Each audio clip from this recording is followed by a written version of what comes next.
تو شرم آڑے آتی ہے۔ اس رات نین تارا کی آنکھوں سے نیند اڑ گئی۔ وہ دوسری صبح سہاگن بننے والی تھی۔ تمام رات بستر پر پڑی رہی۔ ماں نے کہا، کیوں جاگ رہی ہو؟ سو جاؤ۔ وہ چپ چاپ بیٹھی رہی۔ کلثوم نے کہا، میں جانتی ہوں تجھے دکھ پہنچ رہا ہوگا۔ نہ مہندی کی رسم ادا ہو رہی ہے، نہ ڈھولک پر گیت گائے جا رہے ہیں، اور نہ ہی تیرے لیے ہم سہاگ کا جوڑا تیار کر سکے۔ پاکستان پہنچنے کے بعد ہم تیری شادی کی تقریب خوب دھوم دھام سے منائیں گے۔ وہ منہ چھپا کر رونے لگی۔ رات کے 11 بجے موسیٰ بھائی نے خیمے کے سامنے آ کر آواز دی، امیر علی۔ امیر علی نے کہا، اندر آ جاؤ، آپ سے کیا پردہ، ہماری بیٹی تو آپ کی بہو ہونے والی ہے۔ موسیٰ بھائی خیمے کا پردہ ہٹا کر اندر آئے، پھر پریشان ہو کر بولے، میرا اکبر شام کو کچھ خریدنے کے لیے گیا تھا، ابھی تک واپس نہیں آیا ہے۔ واقعی پریشانی کی بات تھی۔ اسے تلاش کرنے کے لیے کوئی کیمپ سے باہر نہیں جا سکتا تھا۔ کوئی دن کے وقت بھی تنہا بازار یا جوڑا گیٹ وغیرہ کی طرف نہیں جاتا تھا۔ کہیں جانا ہوتا تو 4 6 کی ٹولیوں میں جاتے تھے۔ موسیٰ بھائی نے کہا، میں جان کی پرواہ کیے بغیر اسے تلاش کرنے جا سکتا ہوں، لیکن سوال یہ پیدا ہوتا ہے، کہاں تلاش کروں؟ کس سے پوچھوں کہ وہ کہاں گم ہو گیا ہے؟ میرا دل بڑا گھبرا رہا ہے۔ اس کی ماں نے رو رو کر اپنا حال برا کر لیا ہے۔ نین تارا چادر میں لپٹی ہوئی بستر پر سر جھکائے بیٹھی تھی، دل ہی دل میں دعائیں مانگ رہی تھی، خدایا کسی کی گود نہ اجڑے، مجھے اکبر سے کوئی دشمنی نہیں ہے، وہ زندہ سلامت واپس آ جائے، بس ایک ہی دعا ہے کہ یہ شادی ٹل جائے۔ صبح ہو گئی، اکبر واپس نہیں آیا۔ شادی کا وقت بھی گزر گیا۔ دوپہر کو پتہ چلا اس کی لاش پھیری گھاٹ کے پاس پڑی ہوئی ہے۔ اس کے ایک ساتھی نے اسے شناخت کیا تھا، کسی نے اسے گولی مار دی تھی۔ لاش کو دیکھتے ہی کوہرام مچ گیا۔ شادی کے گھر میں ماتم شروع ہو گیا۔ اکبر کی ماں نے سینہ پیٹ پیٹ کر بین کرتے ہوئے کہا، میں پہلے ہی منع کرتی تھی کہ یہ شادی نہیں ہونی چاہیے۔ وہ بنگالی کا بچہ خسرو دشمنی پر اتر آئے گا، دیکھ لو اس نے میرے بچے کی جان لے ہی لی۔ کلثوم نے حیرانی سے کہا، اے بہن، یہ تم کیا کہہ رہی ہو؟ ٹھیک کہہ رہی ہوں، تم اپنی بیٹی کو پارسا مت سمجھو، وہ خسرو سے پھنسی ہوئی ہے، اس نے رقابت کے مارے مکتی بہانی کے کسی غنڈے سے قتل کرا دیا ہے۔ دیکھو بہن، تمہیں جوان بیٹے کا صدمہ ہے، تمہارا دماغ ٹھکانے نہیں ہے، لیکن میں ہاتھ جوڑ کر التجا کرتی ہوں کہ غصے میں میری بیٹی کو بدنام نہ کرو۔ ہاتھ جوڑ کر التجا کرنے سے کیا ہوتا تھا؟ تیر کمان سے نکلا ہوا اور بات زبان سے نکلی ہوئی واپس نہیں آتی۔ یہ بات سارے کیمپ میں پھیلنے لگی۔ یوں تو کیمپ کے پہلے ہی دن سے لوگوں نے خسرو کو امیر علی کے خیمے میں آتے جاتے دیکھا تھا۔ وہ اکثر و بیشتر ان کے لیے کھانے پینے کی چیزیں لاتا رہتا تھا۔ کلثوم نے پہلے کبھی کسی عورت سے کہا تھا کہ لڑکا اچھا ہے، پاکستان جانے کے لیے راضی ہوگا تو اسے داماد بنا لیں گے۔ یہ بات اس عورت سے دوسری عورتوں میں پھیل گئی تھی۔ پھر سب نے دیکھا تھا کہ خسرو سے طے ہونے والا رشتہ اکبر سے طے ہو گیا تھا، اور اب اکبر قتل کر دیا گیا تھا۔ اگرچہ پہلے بھی کتنے ہی بہاری نوجوانوں کو گولی مار کر ہلاک کیا گیا تھا، لیکن بات نین تارا کے حوالے سے ہو رہی تھی، اس لیے اسے ایک عاشق کا انتقام سمجھا جا رہا تھا۔ یہ کوئی ضروری نہیں ہے کہ زبان خلق نکارہ خدا ہو۔ خلق کے اندیشے اور اندازے غلط بھی ہو سکتے ہیں، لیکن ان کو غلط ثابت کرنے کے لیے، اپنی حمایت میں کچھ کہنے کے لیے خسرو موجود نہیں تھا۔ وہ کئی دنوں سے کیمپ میں نہیں آ رہا تھا، اس لیے اس کے خلاف رائے عامہ مضبوط ہو رہی تھی۔ نین تارا پریشان ہو کر کبھی خیمے میں بیٹھی رہتی اور کبھی خیمے کے باہر آ کر دور دور تک دیکھتی۔ اس کا دل کہتا تھا کہ خسرو ایسا نہیں کر سکتا۔ اس کی باتوں سے، حرکتوں سے اور آنکھوں سے پتہ چلتا تھا کہ وہ اسے چاہتا ہے۔ اس نے چاہت کے اظہار کے لیے شادی پر رضامندی بھی ظاہر کی۔ یہ معاملہ اس بات پر کھٹائی میں پڑ گیا کہ وہ یہیں رہنا چاہتا تھا۔ اب وہ ایسا دیوانہ تو نہیں تھا کہ رشتہ نہ ملنے پر انتقامی کارروائیوں پر اتر آتا اور کسی ایسے شخص کو قتل کر دیتا جس سے اس کی دشمنی نہیں تھی۔ نعیم خسرو خالص پور چھوڑ کر کچھ دنوں کے لیے کھلنا چلا گیا تھا۔ خالص پور میں اسے نیند نہیں آتی تھی، بار بار کیمپ کی طرف دھیان جاتا تھا، دل ادھر جانے کو مچلتا تھا۔ وہ کھلنا سے جیسور چلا گیا، وہاں بھی اسے سکون نہیں مل رہا تھا۔ زندگی میں پہلی بار پتہ چل رہا تھا کہ دل کی لگی کیا ہوتی ہے۔ آدمی دور جا کر نئی بستیاں بسا سکتا ہے، مگر دل کی بستی دل والی سے ہی آباد ہو سکتی ہے۔ ایک بنگالی دوست نے آ کر بتایا، نین تارا کی شادی جس لڑکے سے ہونے والی تھی، اسے مکتی بہانی کے جوانوں نے گولی مار دی ہے۔ جسے گولی ماری گئی تھی اسے خسرو جانتا نہیں تھا، لیکن ذکر محبوب کا تھا، اس لیے وہ نگاہوں کے سامنے مسکرانے لگی۔ اس کے دوست نے پوچھا، کیا سوچ رہے ہو؟ واپس چلو، وہ تمہارے نصیب میں لکھی گئی ہے۔ میں ان سے دور رہنا چاہتا ہوں، میں نہیں چاہتا کہ میری وجہ سے ان کا خاندان 2 ملکوں میں تقسیم ہو جائے۔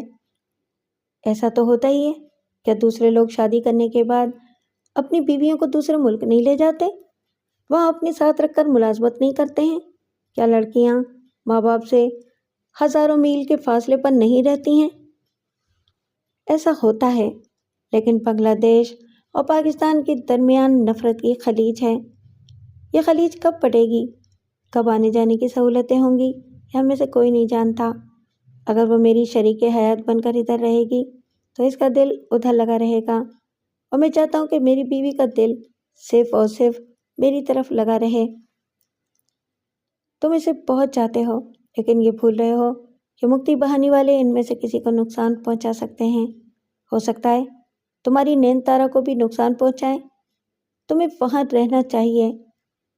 تو اس کے سمجھانے پر وہ خالص پور واپس آیا۔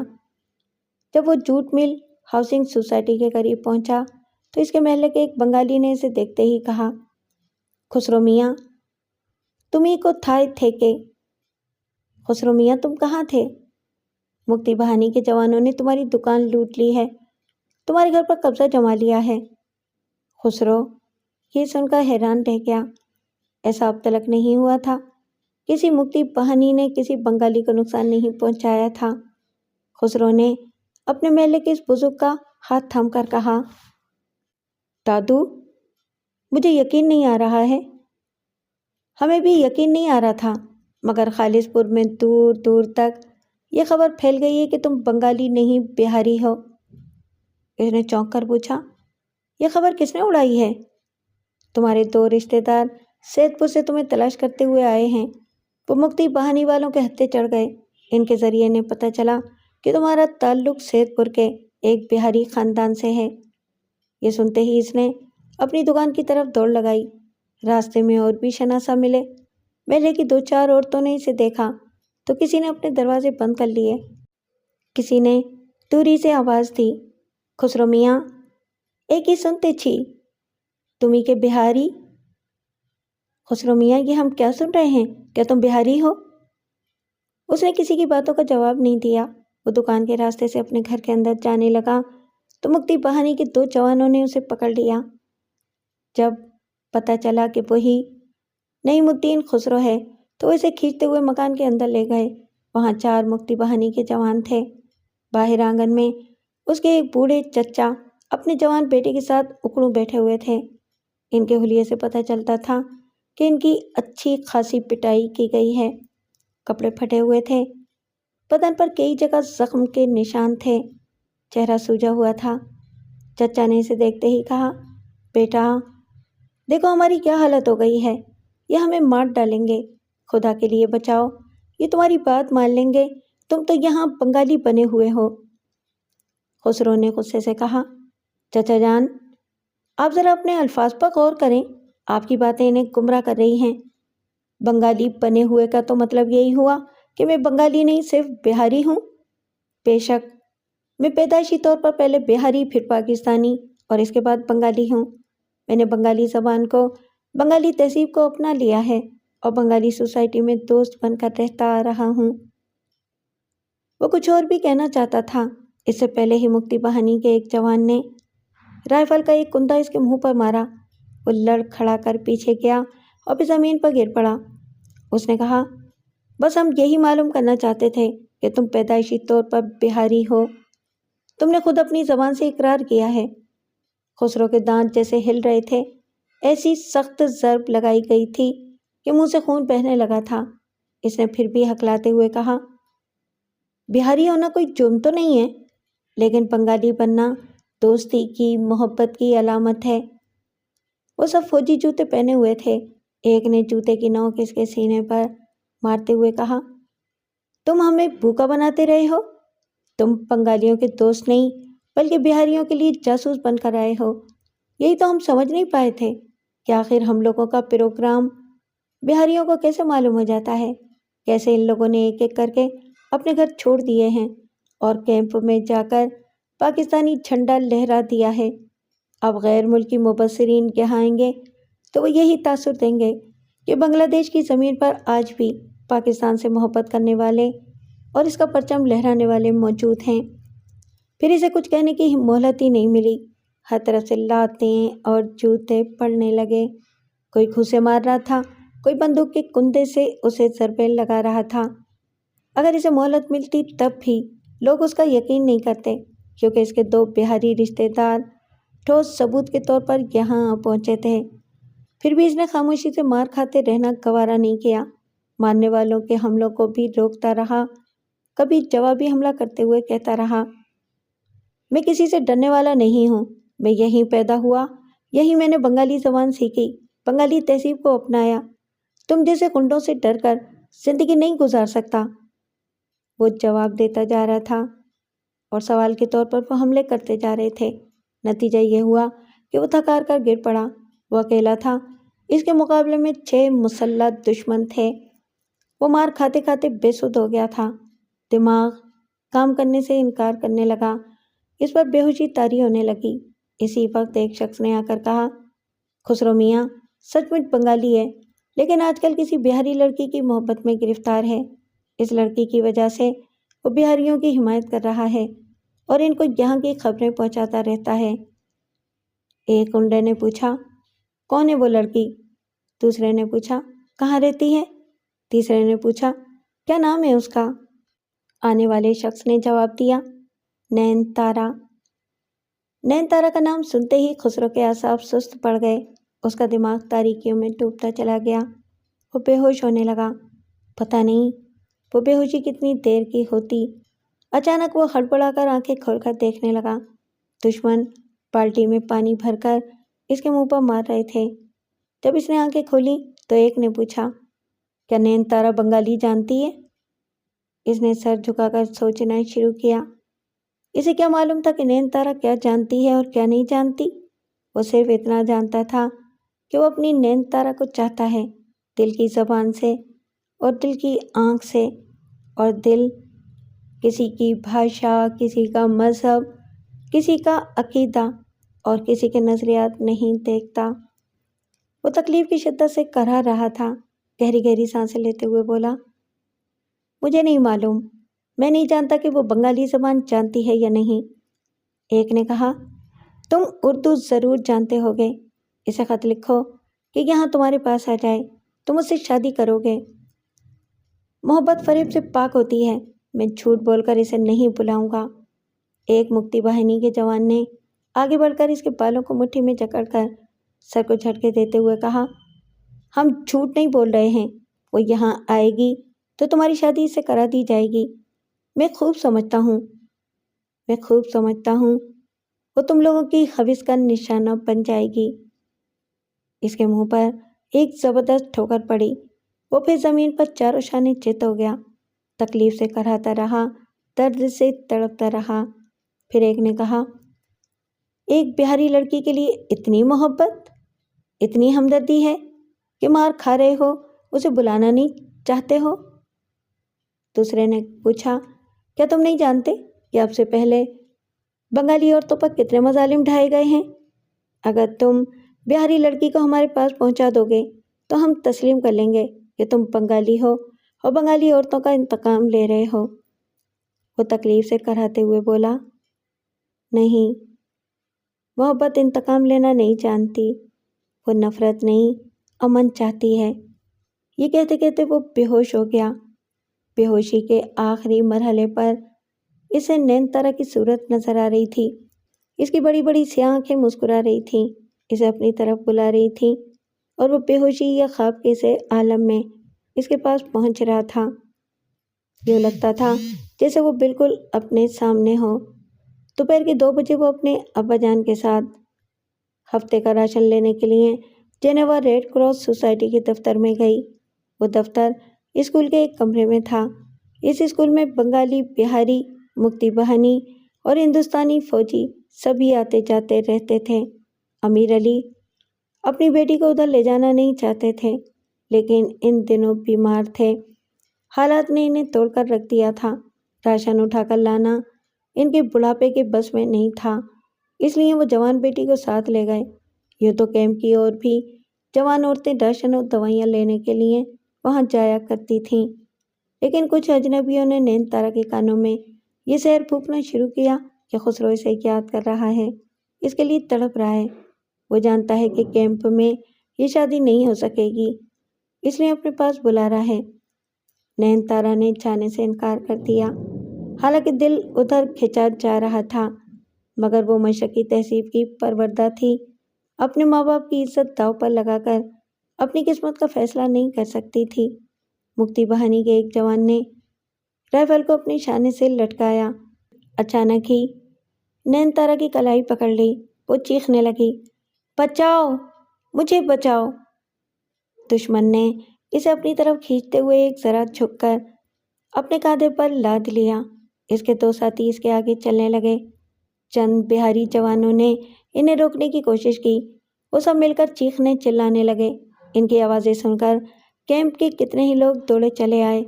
اچھا خاصا جھگڑا شروع ہو گیا، عورتیں بھی زور زور سے چیخ رہی تھیں، فریاد کر رہی تھیں۔ اسی وقت سامنے والی سڑک پر گاڑی اسٹارٹ ہونے کی آواز سنائی دی۔ لڑکی چیخ رہی تھی اور غنڈے اسے گاڑی میں لاد کر لے جا رہے تھے۔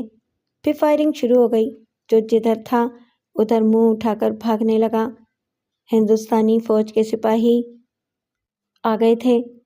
جب فوجی آتے تھے تو مکتی بہانی کے غنڈے چپ چاپ چلے جاتے تھے۔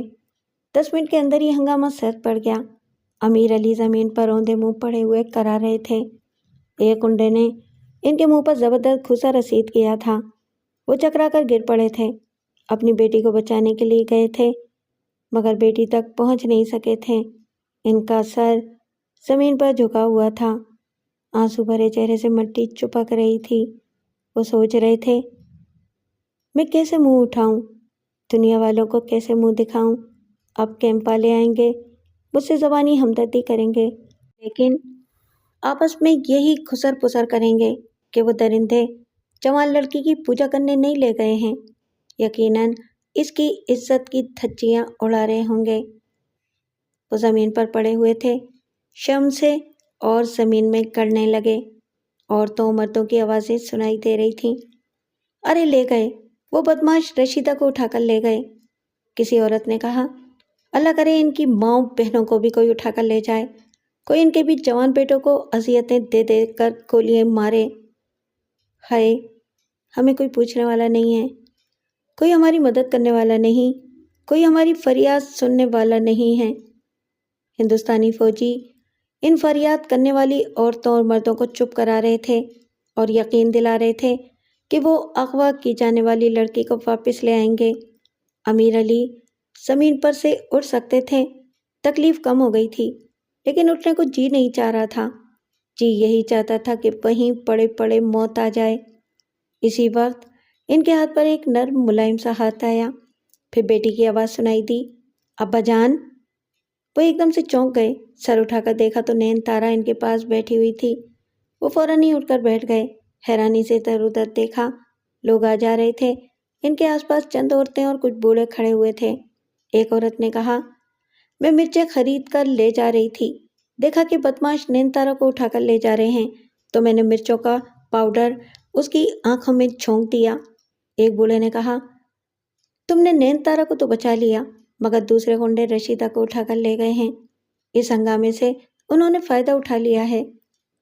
ایک اور شخص نے کہا، کس کی آئی تھی اور کس پر بیت گئی، وہ سب نینتارا کو اٹھانے آئے تھے اور بیچاری رشیدہ کو اٹھا کر لے گئے۔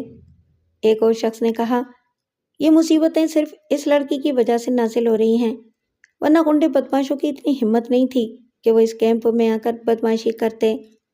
یہ باتیں تمام کیمپ میں پھیلنے لگیں۔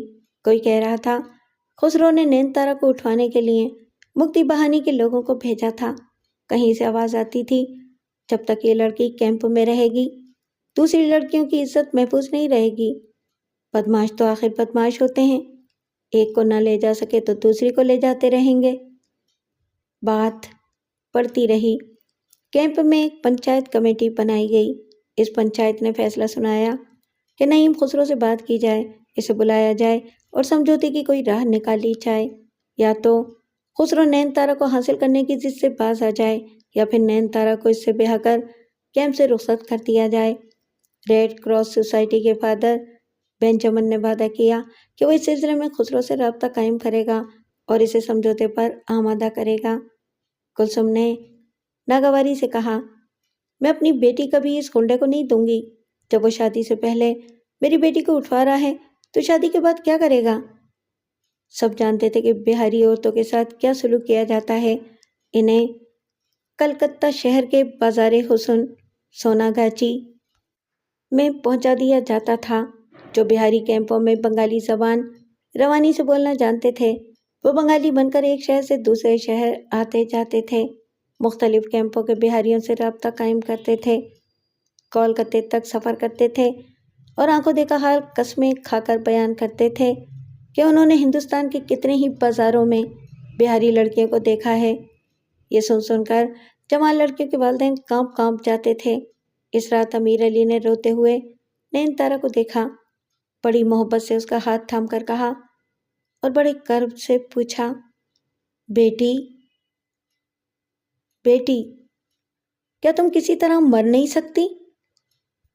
کلثوم نے چونک کر اپنے شوہر کو دیکھا، پھر جوان بیٹی کو دیکھا تو نظریں جھک گئیں۔ وہ بھی کئی دنوں سے کئی راتوں سے یہی دعائیں مانگ رہی تھی کہ بیٹوں سے کوئی رابطہ قائم ہو اور نین تارا کراچی پہنچ جائے یا پھر کسی طرح مر جائے۔ ماں کی زبان پر بیٹی کے لیے دعا بھی تھی اور بد دعا بھی۔ وہ روتے ہوئے بولی، ہائے، ہم نے سوچا بھی نہیں تھا کہ یہ وقت آئے گا۔ تیری ڈولی اٹھانے کی آرزو گئی، تیری میتی اٹھانے کی بات سمجھ میں آتی ہے۔ یہ وقت آنے سے پہلے ہم مر کیوں نہ گئے؟ مرے بھی کیسے؟